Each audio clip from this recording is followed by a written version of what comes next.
রাখি পূর্ণিমা, তাই তো? বা রক্ষা বন্ধন হিন্দিতে বলে, বা রাখি বন্ধন। এই রাখি পূর্ণিমার দিনে রাখি বন্ধন করা হয়, তাই না? তা আজকের এই তিথিটা কিন্তু খুব গুরুত্বপূর্ণ তিথি। সাধারণ মানুষের কাছে এটা রাখি পূর্ণিমা, কিন্তু বৈষ্ণব জগতে এই পূর্ণিমাটা হচ্ছে ঝুলন পূর্ণিমা। কারণ এই পূর্ণিমাতেই রাধা গোবিন্দ আমার ঝুলনে ঝুলেছিলেন, ঝুলন দোলায় রাধা গোবিন্দ দুলেছিলেন। তাই বৈষ্ণব জগতে এটি হচ্ছে ঝুলন পূর্ণিমা। কিন্তু আরেকটা এই পূর্ণিমার মাহাত্ম্য আছে, সেটা হয়তো আমরা অনেকেই জানি না। জানেন তো, এই রাখি পূর্ণিমার দিনে বলরামের জন্ম হয়েছিল। এটা কিন্তু আমাদের অনেকের জানা নেই। আমরা রাখি পূর্ণিমা জানি যে রক্ষা বন্ধন করা হয়, সাধারণ মানুষ জানে, এবং বৈষ্ণব জগতে ঝুলন পূর্ণিমা বলেই আমরা জানি। কিন্তু বলরামের জন্ম হয়েছিল এই ঝুলন পূর্ণিমা বা রাখি পূর্ণিমা তিথিতে। শ্রাবণ মাসের যে পূর্ণিমা, বৈশাখ মাসের পূর্ণিমা হচ্ছে বুদ্ধ পূর্ণিমা, জ্যৈষ্ঠ মাসের পূর্ণিমা স্নান যাত্রার যে পূর্ণিমা, আষাঢ় মাসের যে পূর্ণিমা গুরু পূর্ণিমা, আর শ্রাবণ মাসের যে পূর্ণিমা সেটা হচ্ছে এই ঝুলন পূর্ণিমা বা রাখি পূর্ণিমা। এই দিনেই কিন্তু বলরামের জন্ম হয়েছিল। আবার এই রাখি পূর্ণিমার দিনে আরেকটা লীলা হয়েছিল। ভগবান শ্রীকৃষ্ণ কিন্তু কালিয়নাকে দমন করেছিলেন এই রাখি পূর্ণিমার দিনে। কারণ দাদা বলরামের জন্মদিবস ছিল বলে দাদা বলরাম সেদিন গোচারণে যায়নি। তা সেই সুযোগে গোবিন্দ দেখলেন আজকে যখন দাদা বলরাম আসেনি, কালিয়নাকে আজকে আমাকে দমন করতে হবে। এই জন্য খুব গুরুত্বপূর্ণ কিন্তু এই তিথিটা। একদম চারটি মাহাত্ম্য এই তিথির রয়েছে। একদিকে রাখি পূর্ণিমা, আবার ঝুলন পূর্ণিমা, আবার বলরামের জন্ম হয়েছিল, আবার কালিয়নাকে দমন করেছিলেন গোবিন্দ আজকের এই তিথিতে। ওই জন্য আজকের এই পুণ্য তিথিতে, শুভ ঝুলন পূর্ণিমা তিথিতে সকল ভক্তবৃন্দের সমাগমে আজকের এই হরিবাসর যেন মধুর বৃন্দাবনে পরিণত হয়েছে। সেই রাধা কৃষ্ণ ঝুলনে ঝুলেছিলেন আজকের এই পুণ্য তিথিতে। রাধা কৃষ্ণ একই আত্মা দুই দেহ ধরি অন্যন্যে বিলসে রস আস্বাদন করি, সেই দুই তনু এবে চৈতন্য গোসাই লীলারস আস্বাদিতে দোহে হইলা এক ঠাই। রাধা এবং কৃষ্ণ একই আত্মা, পৃথক নয়। সেই দুটি দেহ এক হয়ে, দুটি দেহ মিলিত হয়ে সোনার বরণ গৌর হয়ে এসেছেন আমাদের সোনার নদিয়ায়। তাই কখনো তার মধ্যে আমরা দেখতে পাই রাধারানীর ভাব, কখনো দেখতে পাই কৃষ্ণের ভাব। এই যে রাধা কৃষ্ণের মিলিত তনু হয়ে তিনি আমাদের মাঝখানে অবতীর্ণ হলেন, এই আসার পেছনে কিন্তু বাবা খুব সুন্দর দুটি কারণ লুকিয়ে আছে। একদিকে তিনি যেমন লীলা আস্বাদন করবেন বলে এসেছিলেন, এটা তার ব্রত ছিল। অন্যদিকে তিনি আমাদের মতো কলিহত জীবকে উদ্ধার করার জন্য এসেছিলেন, এটাও কিন্তু তার আরেকটা ব্রত ছিল। একদিকে লীলা আস্বাদন, অন্যদিকে জীব উদ্ধার। আপনি আচরি ধর্ম জীবের শেখায়, আপনি না কইলে ধর্ম শেখানো না যায়। একদিকে লীলাস্বাদন, অন্যদিকে জীব উদ্ধার। মাগো, বৃন্দাবনের শ্রীমতী রাধারানী কৃষ্ণকে ভালোবেসেছিলেন। তা সেই কৃষ্ণকে ভালোবাসার যে কি সুখ, কি গভীরতা, কি মহিমা ভগবান শ্রীকৃষ্ণের একদিন জানার ইচ্ছে হলো। যে রাধারানী প্রেম কেমন, সেই প্রেমের মাধুর্য কেমন, সেই প্রেমের গভীরতা কতখানি। কইছন রাধা প্রেমা, কইছন মাধুরীমা, কইছন সুখে তুহু ভোর, এতিন বাঞ্ছিত ধন ব্রজে না হইল পুরাণ, ভাবিয়া না পাইনু। রাধারানী প্রেম কেমন, সেই প্রেমের মাধুর্য কেমন, সেই প্রেমের গভীরতা কতখানি ভগবান শ্রীকৃষ্ণের জানার ইচ্ছে হলো। এখানে চৈতন্য চরিতামৃতে কৃষ্ণদাস কবিরাজ খুব সুন্দর একটা কলম দিচ্ছেন যে কৃষ্ণ মাধুর্যের আশ্চর্য এক বল, কৃষ্ণ আদি জীবগণ করই চঞ্চল। এই কৃষ্ণ মাধুর্যটা এমনই বস্তু ছিল বাবা, যে শুধু জগতের জীব নয়, শুধু জগতের জীব নয়, স্বয়ং ভগবান কৃষ্ণ একদিন নিজের প্রতিচ্ছবিকে নিজে দর্শন করে আকুল হয়ে গেছিলেন, ব্যাকুল হয়ে গেছিলেন। একদিন ভগবান শ্রীকৃষ্ণ বৃন্দাবনের একটা মণিখচিত দেওয়ালে নিজের প্রতিচ্ছবিকে নিজে দর্শন করলেন। নিজের প্রতিচ্ছবিকে নিজে দর্শন করে মনে মনে চিন্তা করছে, আহা, সম্মুখে দাঁড়িয়ে কত সুন্দর একটা রূপের মানুষ। ওই রূপের মানুষটাকে যদি কিছুক্ষণের জন্য আমি আমার হৃদয়ে ধরতে পারতাম, তাহলে আমার এই হৃদয়ের জ্বালাটা জুড়িয়ে যেত। এই বলে গোবিন্দ করেছেন কি না, নিজের প্রতিচ্ছবিকে নিজে ধরবেন বলে ছুট লাগিয়েছেন, নিজের প্রতিচ্ছবিকে ধরবেন বলে দৌড় দিয়েছেন। কি গো মায়েরা, নিজের ছায়া কি কখনো নিজে ধরা যায়? নিজের প্রতিচ্ছবিকে নিজে ধরা যায় না? গোবিন্দ যখন নিজের প্রতিচ্ছবিকে নিজে ধরবেন বলে ছুট লাগিয়েছেন, অমনি পিছন থেকে বিশাখা এসে হাতটা টেনে ধরেছে। ও বধূ, এমন ভাবে পাগলের মতো ছুটতে ছুটতে কোথায় যাচ্ছ? গোবিন্দ বললেন, বিশাখা, বিশাখা দেখো সামনে দাঁড়িয়ে কত সুন্দর একটা রূপের মানুষ, ওই রূপের মানুষটাকে যদি কিছুক্ষণের জন্য আমি আমার হৃদয়ে ধরতে পারতাম, তাহলে আমার হৃদয়ের জ্বালাটা জুড়িয়ে যেত। বিশাখা একটু হেসে বলছে, ও বধূ, যাকে ধরার জন্য তুমি এমন পাগলের মতো ছুটে যাচ্ছ, ওই মানুষটাকে তুমি তো চেষ্টা করলেও কোনোদিন ধরতে পারবে না। কেন কেন ধরতে পারবো না বিশাখা? না, যাকে ধরার জন্য তুমি এমন পাগল হয়ে ছুটে যাচ্ছ, ওই মানুষটা যে আরেকজনের কাছে জন্ম জন্মান্তরের জন্য ধরা পড়ে আছে। কেশে বিশাখা, এই বৃন্দাবনে এমন ভাগ্যবান বা ভাগ্যবতী কে আছে? বিশাখা বলছে, সে আর কেউ নয় গো, সে হচ্ছে আমাদের প্রেমময়ী করুণাময়ী শ্রীমতী রাধা ঠাকুরানী। রাধারানী, চলো চলো বিশাখা, তবে আমাকে তুমি রাধারানীর কাছে নিয়েছো। আজকে রাধারানীর চরণ তলে এসে গোবিন্দ বলছেন, রাধে গো, যেই মানুষটাকে দেখে আমি এমন পাগল হয়েছি, আমি এমন ব্যাকুল হয়েছি, আমি বিশাখার মুখে শুনলাম ওই মানুষটা নাকি তোমার কাছে জন্ম জন্মান্তরের জন্য ধরা পড়ে আছে। ওগো রাধে গো, আমি সারা জীবনের জন্য চাইছি, মাত্র কিছুক্ষণের জন্য যদি তুমি ওই মানুষটিকে আমায় দিতে, তাহলে আমার এই হৃদয়ে ধরে আমার এই হৃদয়ের জ্বালাটা আমি জুড়াতাম। রাধারানী একটু হেসে বলছে, বধূ, যাকে ধরার জন্য তুমি এমন পাগল হয়ে আমার কাছে ছুটে এসেছো, ওই মানুষটাকে আমি দিলেও যে তুমি কোনোদিন ধরতে পারবে না। কেন বিশাখা, কেন পারবো না?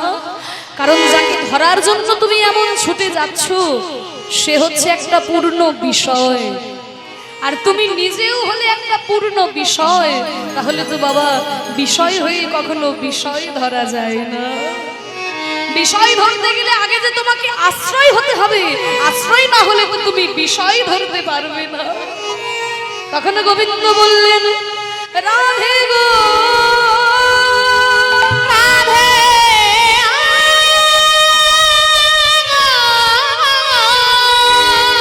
আশ্রয় হওয়ার কথা যখন বললি বলো বলো, আমি আর কোথায় আশ্রয় নেব? আমি কোথায় আশ্রয় নেব? এসেছি যখন তোমার ওই রাতুল রাঙা চরণে, রাতুল রাঙা চরণে। ও রাধে গো,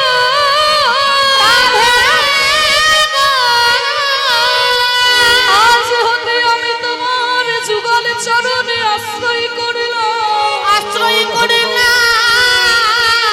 রাধে বিনোদিনী গো, বিনোদিনী গো, তোমার ওই চরণকে আশ্রয় করে, তোমার ভাবে ভাবিত হয়ে, তোমার প্রেমে প্রেমিত হয়ে, ও গো রাধে গো, রাধে গো, ওই মানুষটিকে ধরবার জন্য আমি দাঁড়ে দাঁড়ে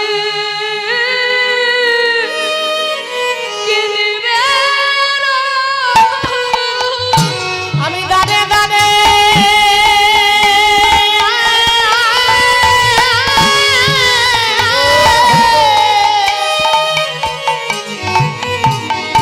কেঁদে বেড়াবো।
রানীর চরণ দুটিকে আশ্রয় করে, রাধা রানীর প্রেমের ডালি মাথায় নিয়ে রাধার চরণ দুটোকে আশ্রয় করে সোনার বরণ গৌর হয়ে অবতীর্ণ হলেন সোনার নদিয়া।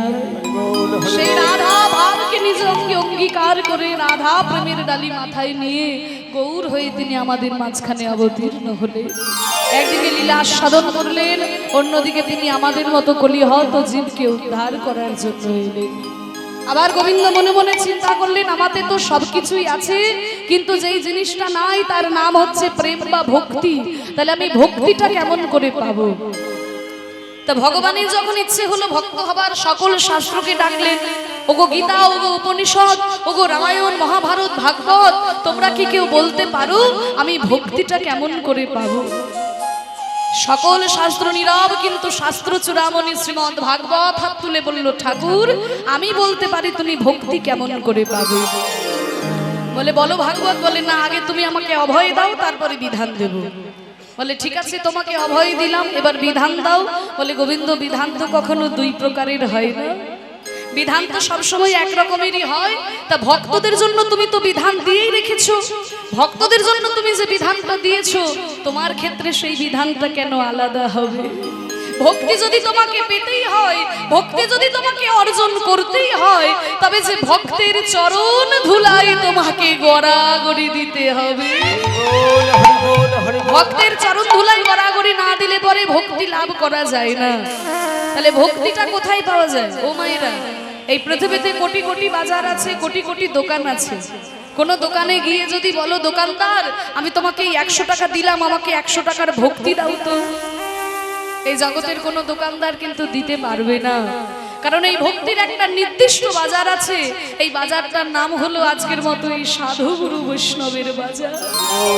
এই বাজারে যদি একবার আসা যায়, টাকা লাগে না, পয়সা লাগে না, শুধু দুটি বাহু তুলে যদি বলা যায়, নিতাই গৌর হরি,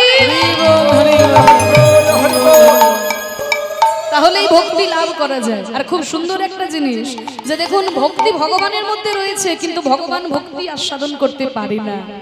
পারে কি? পদ্মে মধু থাকে, কিন্তু পদ্ম মধু আস্বাদন করতে পারে না। আস্বাদন করে কে? না ভ্রমর। ঠিক তেমনি ভগবানের শ্রীপাদ পদ্মে ভক্তি আছে বটে, কিন্তু আস্বাদন করে আপনাদের মতো ভক্তরূপী ভ্রমর।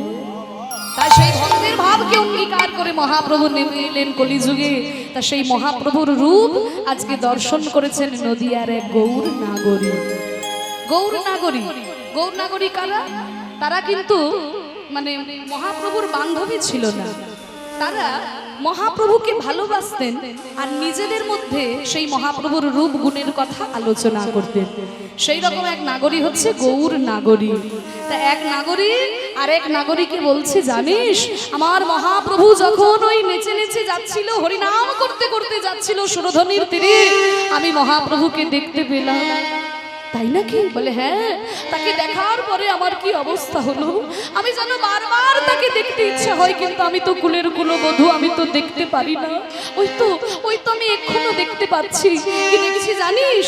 ওই যে ধবল পাটের জোর পড়েছে, রাঙা রাঙা পার দিয়েছে, ধবল পাটের জোর পড়েছে, রাঙা রাঙা পার দিয়েছে, ধবল পাটের জোর পড়েছে, রাঙা রাঙা পার দিয়েছে, চরণ উপর দুলে গেছে কোচা, চরণ উপর দুলে গেছে কোচা, চরণ উপর দুলে গেছে কোচা, চরণ উপর দুলে গেছে কোচা। বলছে ধবল পাটের জোর পড়েছে, মানে সাদা রঙের ধুতি পরেছে, পাটের জোর। আগেকার দিনে এটাই বাঙালিদের পোশাক ছিল, জোর, ধুতি আর চাদর, এটাকে একসাথে বলা হয় জোর। এখনকার দিনে আর বাঙালিরা কেউ পরে না, তবে একবার পরে বিয়ের সময়, বিয়ের সময় একবার পরে, তাই না? আর অন্য সময় পরে না, কিন্তু এটাই আমাদের বাঙালিদের আদি পোশাক। হ্যাঁ, ধুতি আর চাদর, এটাকে বলে জোর। তাহলে মহাপ্রভু সেই জোর পরেছে পাটের জোর। সেটা কেমন? না ধবল, সাদা রঙের ধুতি, পাটের ধুতি, তার মধ্যে আবার রাঙা রাঙা পার দিয়েছে, লাল রঙের পার সেই ধুতির মধ্যে, আর ধুতির কোচা দোলাতে দোলাতে আমার মহাপ্রভু নিচে যাচ্ছে।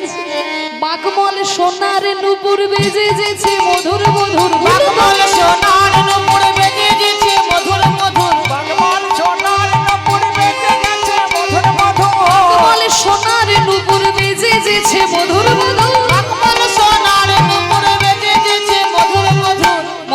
চরণে তিনটি গয়না, বাঁক, মল আর নুপুর, এই তিনটি কিন্তু সোনার।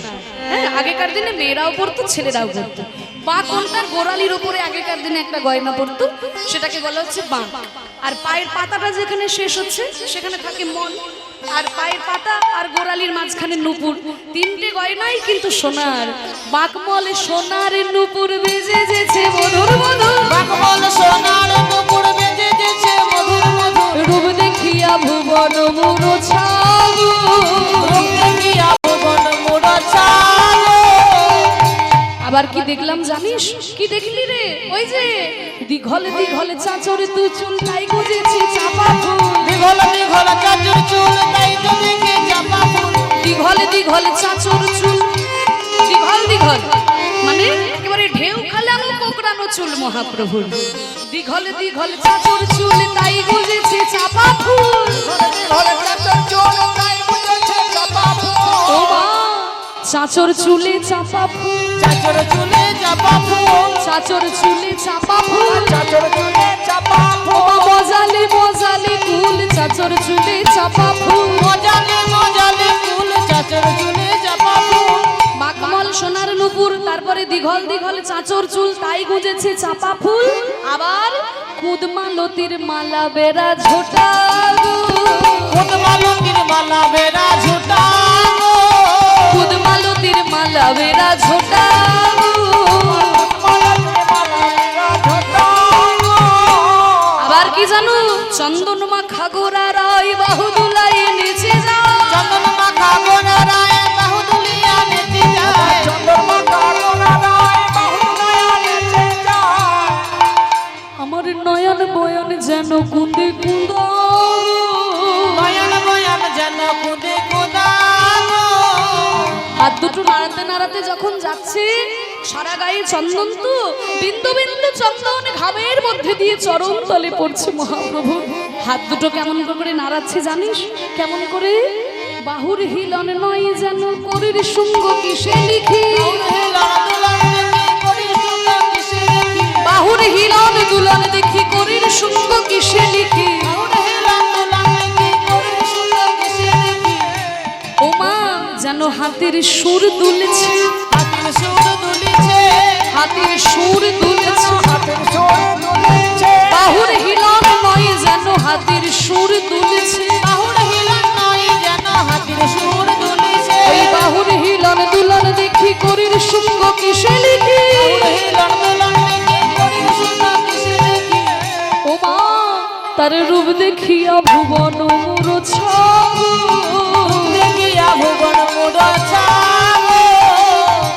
ও মাইরা তোমরা আমাকে ভালোবাসো? ভালোবাসো কি গো? ভালোবাসো আমাকে? সত্যি কথা বলছো? সবাই ভালোবাসো? বেশ, যারা যারা ভালোবাসো না একটু উলুধ্বনি দাও।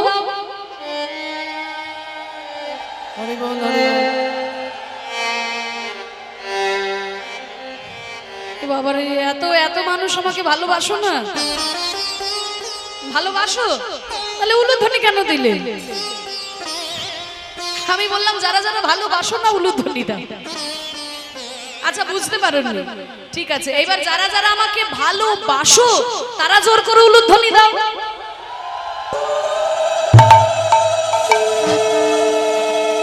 বাহ, না না, সবাই ভালোবাসে, সবাই ভালোবাসে গো, তখন বুঝতে পারে। যাক, তোমরা এত মানুষ আমাকে ভালোবাসো বলে সত্যি আমার মনটা আনন্দে ভরে যাচ্ছে। ও মায়েরা, ভালো যখন বাসো তাহলে আমার জন্য একটা কাজ করতে পারবে? বলে এই মরেছে, ভালোবাসি বলে বিপদে পড়েছে, এখন আবার কাজ দিয়ে দিচ্ছে। বলে না গো মা, কোনো কঠিন কাজ নয়, খুব সহজ কাজ, কোনো কঠিন কাজ নয়, জানো তো? এই দেখো, এই যে আমি তো কুলের কুলবধূ, আমি তো ঘরের বাইরে বেরোতে পারি না, আর আমি ভালোবাসি ওই মহাপ্রভুকে, তা মহাপ্রভুর সামনে গিয়ে আমি তার সঙ্গে কথা বলতে পারি না। তাহলে ভালো যখন বাসো, আমার জন্য একটা কাজ করো। আমি তো এই কুলের কুলবধূ, আমার শাশুড়ি আছে, ননদি আছে, আমার কুল মর্যাদার ভয় আছে, আমি বাইরে গিয়ে মহাপ্রভুর রূপ দর্শন করতে পারি না, মহাপ্রভুর নাম করে কাঁদতে পারি না। কিন্তু এই যে ছোট্ট জানলাটা দেখছো, এই রাস্তা দিয়ে, এই সামনের রাস্তা দিয়ে মহাপ্রভু আমার হরিনাম করতে করতে চলে যায়। যখন এই জানলাটা সামনে দিয়ে যায়, ওইটুকু সময় আমি আমার গৌর হরিকে দর্শন করতে পারি, জানো তো। তা তোমরা যদি আমাকে ভালোবাসো, তাহলে কিছু কথা বলে, দুটো কথা বলে মহাপ্রভুকে এই জানলাটার সামনে দাঁড় করিয়ে রাখতে পারবে, তাহলে বেশিক্ষণ, একটু বেশিক্ষণ আমার মহাপ্রভুকে আমি দর্শন করতে পারবো। হরি বল, হরি বল। ওরে কেউ এমন ব্যথার ব্যথিক থাকে, কথার ছলে খানিক রাখে, এমন ব্যথার ব্যথিক থাকে, কথার ছলে খানিক রাখে। কেউ এমন ব্যথার ব্যথিক থাকে, যে কথার ছলে খানিক রাখে। এমন ব্যথার ব্যথিক থাকে, কথার ছলে খানিক রাখে। একটু কথা বলে যদি আমার গৌর হরিকে দান করিয়ে রাখো, তাহলে কি হবে জানো? আমি নয়ন ভরে দেখি রূপখানি গো, নয়ন ভরে দেখি রূপখানি গো, নয়ন ভরে দেখি রূপখানি গো। লোচন দাস বলে কেন নয়ন দিলি গৌর পানে, লোচন দাস বলে কেন নয়ন দিলি গৌর পানে, লোচন দাস বলে কেন নয়ন দিলি গৌর পানে, লোচন দাস বলে কেন নয়ন দিলি গৌর ও পানে। তুই কুল মজালি আপনায় আপনি গো, মজালি আপনায় আপনি গো, কুল মজালি আপনায় আপনি গো। মজালি আপনায় আপনি গো। মহাপ্রভুকে দেখেছেন, দেখে সেই দুঃখের কথা আরেক নাগরীর কাছে বলছে। আরেক নাগরী বলছে, হ্যাঁ রে, এত সুন্দর রূপ, গৌর রূপ তুই যখন দর্শন করে এসেছিস, তাহলে আমাদের কাছে আরেকটু সেই রূপের কথা বল না, আমরা প্রাণ ভরে শ্রবণ করি। শ্রবণ করবি তো? না, হ্যাঁ আমরা শ্রবণ করব। তাহলে কি আমরা দেখলাম জানিস? কি দেখলি? দেখলাম মধুকর রঞ্জিত মালতী মণ্ডিত জিত ঘন কুঞ্চিত কেশব। এটা কিন্তু পুরোটাই একটা শব্দ, একটা সংস্কৃত শব্দ। হ্যাঁ, পুরোটাই একটা শব্দ। তাহলে একটু উল্টো দিক থেকে আমাদের ব্যাখ্যাটা বুঝতে হবে, যেহেতু সংস্কৃত। কি বলছে? কেশব। কেশব মানে কেশরাশি। তাহলে মহাপ্রভুর কেশরাশির বর্ণনা দিচ্ছে। সেই কেশরাশিটা কেমন না? কুঞ্চিত কেশব। কুঞ্চিত মানে কোকড়ানো চুল। তাহলে মহাপ্রভুর চুলগুলো হচ্ছে কোকড়ানো চুল, কুঞ্চিত কেশম। সেই কুঞ্চিত কেশমটা আবার কেমন না? জিত ঘন। জিত মানে জয় করেছে, ঘন মানে মেঘ। মহাপ্রভুর যে কোকড়ানো চুল, সেটা বর্ষাকালের যে মেঘের কালো রং, সেই মেঘের রংকেও যেন জয় করেছে। জিত ঘন। এবার কি বলছে? মালতী মণ্ডিত, মানে মালতী ফুলের মালা দিয়ে ঝুঁটি বাঁধা আছে। ওপরের যে সামনের দিকের কেশরাশিগুলো ওপরের দিকে তুলে ঝুঁটি বাঁধা আছে, আর পিছনের দিকে কেশরাশিগুলো ঝুলছে। সেগুলো মনে হচ্ছে যেন ঘন কালো মেঘ, মেঘকেও জয় করেছে। আর ওপরে যে ঝুঁটিটা বাঁধা আছে মালতী ফুলের মালা দিয়ে। বলে না, মালতী ফুল নয়, মধুকর রঞ্জিত। প্রত্যেকটা মালতী ফুলের উপরে মধুকর এসে এমন ভাবে বসেছে, দেখে মনে হচ্ছে যেন মধুকর দিয়েই কেউ মালা করে দিয়েছে। এবার বুঝে পেয়েছেন? মধুকর রঞ্জিত মানে মধুকর দিয়ে সাজানো, মালতী মণ্ডিত মালতী ফুলের মালা দিয়ে ঝুঁটি বাঁধা, জিত ঘন মানে কালো মেঘের বর্ণকেও জয় করেছে, কুঞ্চিত কেশম মহাপ্রভুর ওই কোকড়ানো চুল। তাহলে কেশরাশির নিচে কি রয়েছে? তিলক বিনিন্দিত শশধর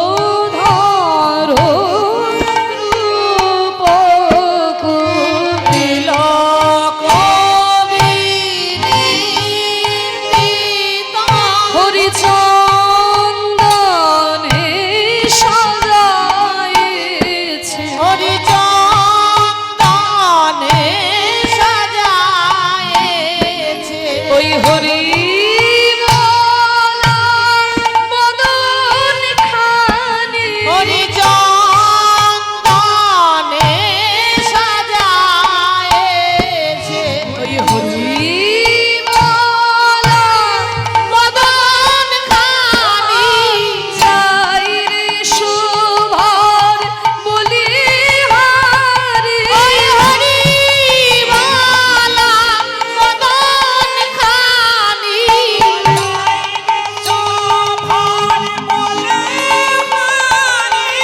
হরি বল মদন খানি যাই রে সোহান বলিহারি হরি বল হরি বল যাই রে সোহান বলিহারি যাই রে সোহান বলিহারি হরি চন্দনে সাজাইছে তিলক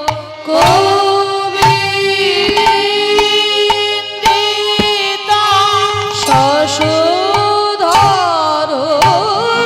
রূপক যুবতে মনোহর বেশ মনোহর বেশ। শোনো, মহাপ্রভুর যে কপালের তিলক, সেই তিলকটা আকাশের চাঁদকে ডেকে নিন্দা করছে। মায়েরা বলবেন যে তিলক রয়েছে মহাপ্রভুর কপালে, চাঁদ রয়েছে আকাশে, তাহলে তিলক কেন শুধু শুধু চাঁদকে ডেকে নিন্দা করতে যাবে? কোনো তো একটা কারণ থাকা দরকার। মহাপ্রভুর কপালে তিলক, চাঁদ রয়েছে আকাশে, তিলক কেন চাঁদকে নিন্দা করবে? বলছে কারণ আছে। মায়েরা দেখো, আকাশের যে চাঁদ ওটাও একটা চাঁদ, আর আমার মহাপ্রভুর যে বদন, সেই বদনটাও একটা চাঁদের মতো। তাহলে আকাশের চাঁদে যখন দাগ পড়েছে, আমরা জানি চাঁদের মধ্যে কালো কালো দাগ, তা ওই দাগের জন্য চাঁদ কিন্তু হলো কলঙ্কিত। আর মহাপ্রভুর যে বদন চাঁদ, সেখানে তিলকের দাগ পড়েছে, এটাও তো দাগ, তিলকের দাগটাও দাগ। তাহলে বদন চাঁদে দাগ পড়ে বদনটা হলো অলঙ্কৃত, আর আকাশের চাঁদে দাগ পড়ে চাঁদটা হলো কলঙ্কিত। তাহলে লোকে কি দেখবে? কলঙ্কিত চাঁদ দেখবে নাকি অলঙ্কৃত চাঁদ দেখবে? তাই তিলক বলছে, ওরে চাঁদ দেখে যা, তোর গায়ের দাগ পড়ে তুই হলি কলঙ্কিত, আর আমার দাগে মহাপ্রভুর বদন চাঁদ হলো অলঙ্কৃত। তোকে কেউ দেখবে না, আমার মহাপ্রভুর বদনের দিকেই সবাই তাকিয়ে আছে। তিলক বিনিন্দিত শশধর রূপক, সেই রূপটা আবার কেমন? যুবতী মনোহর বেশম, যুবতীর মন হরণ করে নেয়। আবার বলছে না না, যুবতীর মন হরণ নয়, যুবতী ভুলে যাবে সেটা তো স্বাভাবিক ব্যাপার। সাধারণত কোনো সুন্দর পুরুষকে দেখে কোনো যুবতীর মন ভুলে যেতেই পারে, কিন্তু মহাপ্রভুর রূপ দেখে তো শুধু যুবতী ভুলল তা নয়। কত বড় বড় পণ্ডিত, কত রথী মহারথী, তারা সব কিছু পরিত্যাগ করে হা গৌর কিছু চাই না বলে তার চরণে শরণ নিলেন।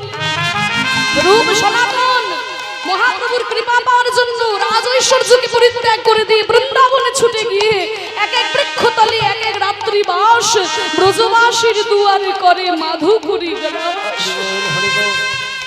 রামানন্দ সুন্দরী অপ্সরা সমস্ত্রীকে পরিত্যাগ করে, জমিদারিকে পরিত্যাগ করে হা গৌর কিছু চাই না বলে তার চরণ ধুলাই গড়াগড়ি দিয়েছেন। তাহলে রূপ সনাতনের মতো পণ্ডিত যারা ছিলেন, বাংলার প্রধানমন্ত্রী, বাংলার অর্থমন্ত্রী, তারা পর্যন্ত মহাপ্রভুর চরণ ধুলাই গড়াগড়ি দিয়েছেন। তাহলে যুবতী ভুলে যাবে ওটা স্বাভাবিক ব্যাপার, কিন্তু মহাপ্রভুর রূপে শুধু যুবতী ভুললো তা নয়, পণ্ডিত কারোর রূপ দেখে ভোলে না, পণ্ডিত ভোলে গুণে। মহাপ্রভুর রূপ দেখে কত বড় বড় পণ্ডিত তারাও ভুলে গেল। যুবতী ভুলিবে না কেন, ওগো কত পুরুষ কাঁদিতেছে ওই গোরারূপে নয়ন দিয়ে। কত পুরুষ ভুলিতেছে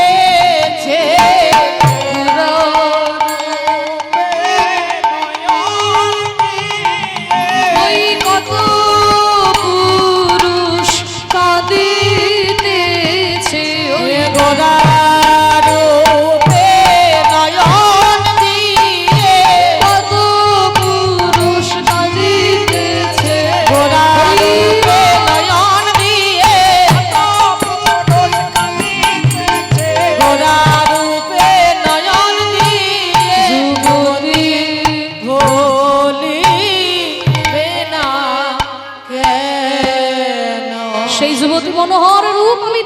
নাম এখনো যেন চোখের সামনে ভাসছে। দেখো সখী, কলয় গৌরদারম সখী কলয়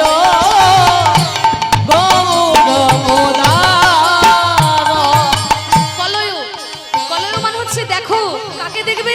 গৌর। সেই গৌর কেমন উদার, এমন মহাপ্রভুর মতো উদার, করুণার সিন্ধু অবতার। না না, এমন হয় নাই আর হবার নই গো, এমন হয় না আর হবার নয় গো, করুণা সিন্ধু অবতার। এমন হয় না আর হবার নয় গো, কলিযুগের ভাগে হয়ে গেল করুণা সিন্ধু অবতার, কলিযুগের ভাগে করুণা সিন্ধু অবতার, করুণা সিন্ধু অবতার। এমন হয় না আর হবার নয় গো, ওই নিন্দিত হঠাৎ কান্তি কলেবর নিন্দিত হাত ক্লান্তি কলেবর। তোমার কাঁচা সোনা আমি কিসে বাগুনি, কাঁচা সোনায় আমি কিসে মনি, আমার গৌরাঙ্গের রূপ লাবণী। কাঁচা সোনায় আমি কিসে মনি,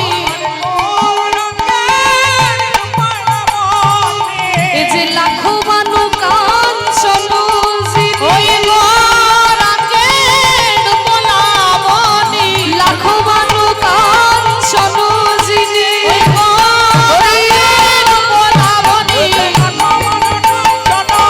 ওই গোরাঙ্গের পোলাবনি। কাঁচা সোনায় আমি কিসে মনি, সোনার সঙ্গে মহাপ্রভুর রূপের আমি কি তুলনা করব? শুনেছি জগতে সোনা নাকি সুন্দর, জগতে সোনা নাকি সুন্দর। তা সেই সুন্দর সোনা, সোনার সঙ্গেও মহাপ্রভুর রূপের কোনো তুলনাই হয় না। কেন? কারণ সোনা হচ্ছে কঠিন, আমার মহাপ্রভু হচ্ছে কোমল। আর সোনা পড়লে অহংকার হয়। কি গো মায়েরা, অহংকার হয় না?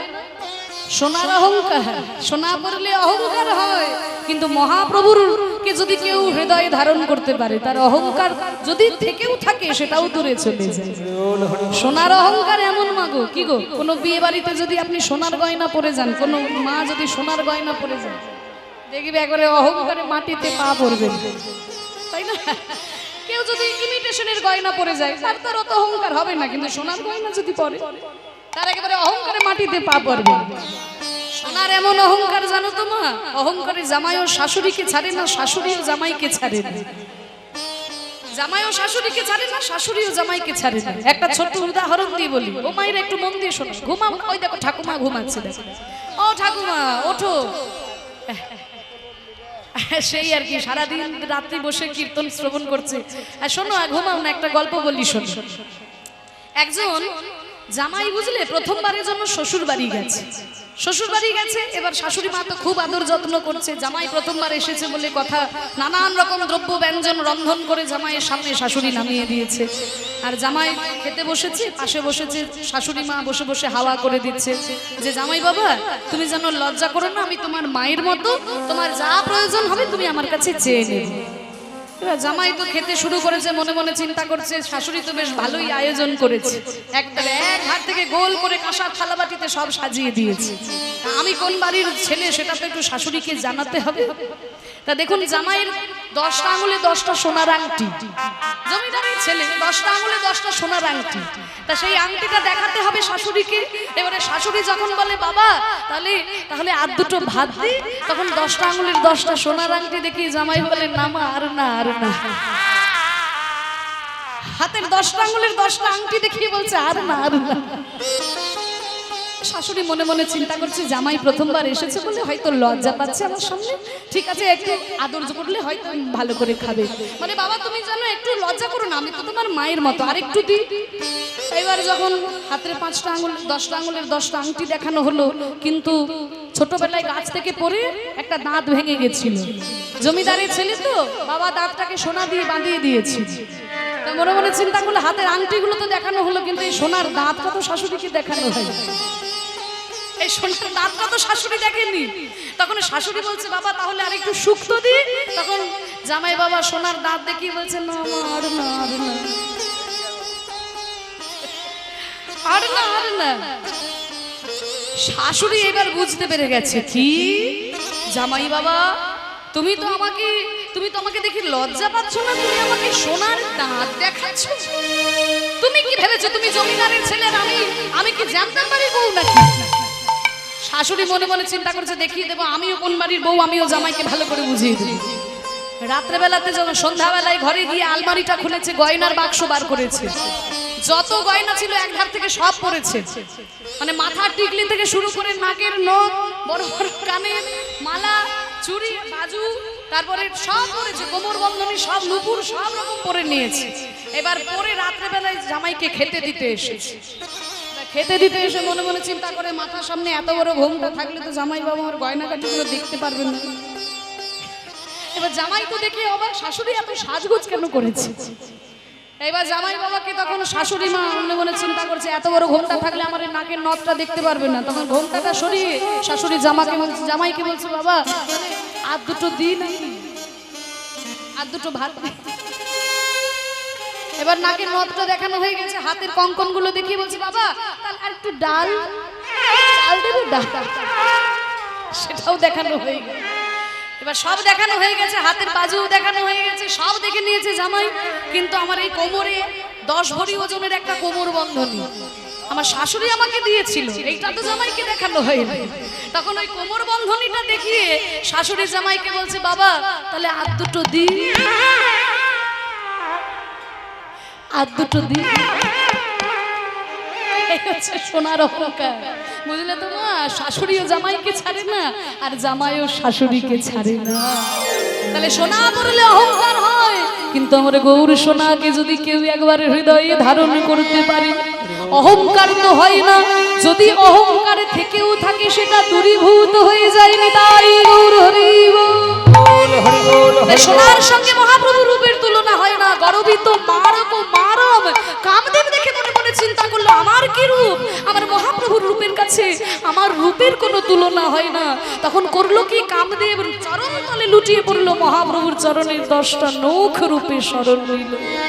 আহা মহাপ্রভুর এই রূপ এত সুন্দর, কিন্তু মাগো অনেকে আছে দেখবে দেখতে খুব সুন্দর, খুব সুন্দর দেখতে, কিন্তু মুখটা সারাদিন এমন বাংলার মাছের মতো করে থাকে যে মুখের দিকে তাকাতে ইচ্ছে করে না। কিন্তু মহাপ্রভু যেমন দেখতে সুন্দর তেমনি মুখে মৃদু মন্দ হাসি, মধু মধু রশ্মিত লোভিত তনু, মধু মধু রশ্মিত লোভিত তনু, অনুপম ভাব বিলাস, অনুপম ভাব বিলাস, নিজ নব রাগ বিমোহিত মানস, বিকথিত গত গত ভাষ, বিকথিত গদ গদ ভাষ। ও ভাইরা অনেকে আছে দেখবে দেখতে সুন্দর কিন্তু মুখের এমন ভাষা পাশে 5 মিনিট বসে থাকতে পারবে না।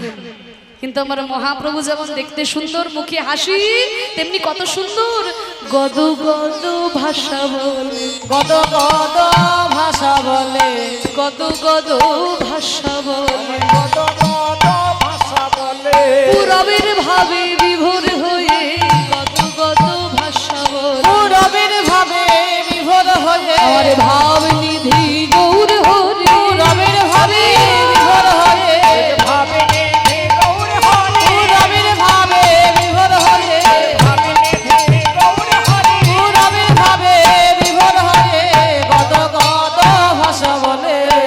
পরমা কিঞ্চন কিঞ্চন নরগণ, কিঞ্চন কিঞ্চন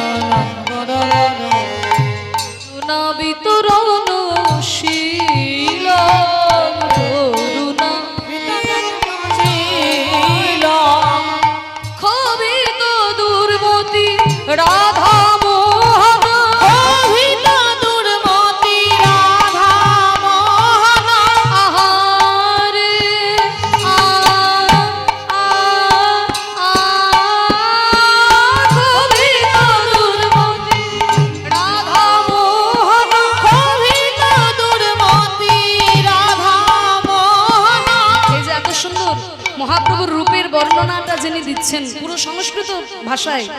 তিনি হচ্ছেন আপনাদের মুর্শিদাবাদের পদকর্তা। আপনাদের মুর্শিদাবাদ জেলা খুব গুরুত্বপূর্ণ বৈষ্ণব জগতে, কারণ মুর্শিদাবাদ জেলায় সব থেকে বেশি পদাবলী রচিত হয়েছে। আপনাদের মুর্শিদাবাদ জেলায় আপনাদের গর্ব করা উচিত, কারণ মুর্শিদাবাদে সব থেকে বেশি পদাবলী রচিত হয়েছে, বৈষ্ণব পদাবলী। আমাদের বীরভূমেও হয়েছে, কিন্তু সেটা মুর্শিদাবাদের পরে।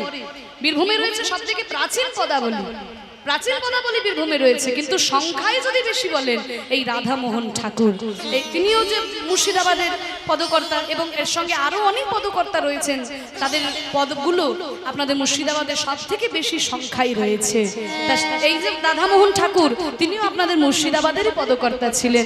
তিনি এই এত সুন্দর বর্ণনা দিচ্ছেন মহাপ্রভুর রূপের, যে পরমা কিঞ্চন কিঞ্চন নরগণ। মহাপ্রভুর রূপে সবাই মুগ্ধ হলো তা নয়, এত উদার গৌর অবতার যে সেই গোলকের প্রেম তিনি আমাদেরকে দান করলেন। পতিত জীবের দ্বারে দ্বারে যাদেরকে কেউ কোনোদিন, যাদের কথা ভাবেনি কেউ কোনোদিন, তাদেরকে রাস্তা থেকে তুলে এনে মহাপ্রভু কোল দান করেছেন। আকিঞ্চনকে তিনি কোল দান করেছেন। তা বলছে পরমা কিঞ্চন কিঞ্চন নরগণ করুণা বিতরণশীলম। সেই গোলকের প্রেম তিনি বিতরণ করে দিয়েছেন। কিন্তু আমার এমন দুর্ভাগ্য যে মহাপ্রভুর ওই প্রেম আমি লাভ করতে পারলাম না। খুবই তো দুর্মতি রাধা মোহন, খুবই তো দুর্মতি রাধা মোহন, নামক নিরূপম লীল, মারক নিরূপম লীল, নামক নিরূপম লীলা, নামক নিরূপম